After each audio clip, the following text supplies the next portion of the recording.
We're now up to week 2 or module 2 in property investment and finance.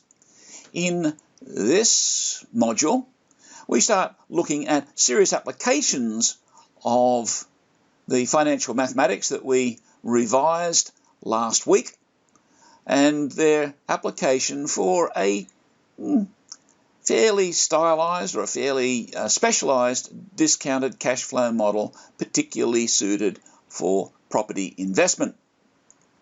By now you will be familiar with the self-correcting exercises, the self-correcting spreadsheets that are in this unit, used fairly extensively.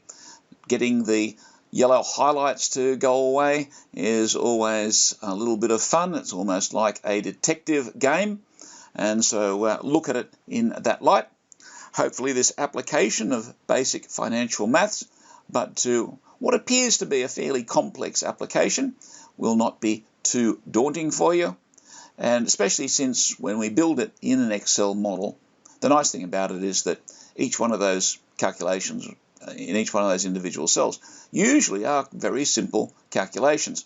And so follow through the video demonstrations and the other resources on the module to come up to speed with that.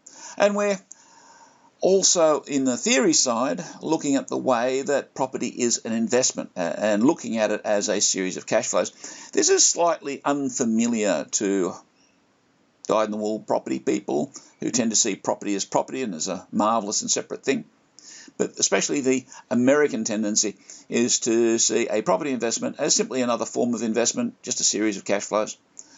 And this is one thing that is worth keeping in the back of your mind, that realistically, property is owned for investment. Even if you're owning it to live in it or farm it or use it as your workshop or professional office or something yourself, it is always a form of investment because of the unique appreciating nature or tendency to appreciate that you find in property. And so seeing property in this other light is important. Although don't go too far down that track, because property is a lot more than a set of cash flows, because understanding what's underneath those cash flows, what supports them, what will cause them to move in the right direction into the future, is really an understanding of far, far more than simply a bunch of dollar numbers and future cash flows and so on. So don't forget that while we're looking at it from the point of view of cash flows in this unit, to really understand property, you really need to be looking at all those social processes that cause property to be desirable. So I hope you enjoy this module.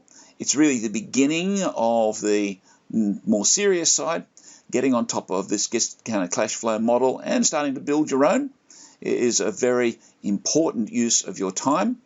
Don't forget to practice what you build in Excel on your financial calculators. We'll need a financial calculator for the final exam, so the sooner you get one the better, and the sooner you master how to use it for those specialized financial functions, the more value it's going to be to you, both in the unit and in the exam, and for that matter in your professional practice into the future.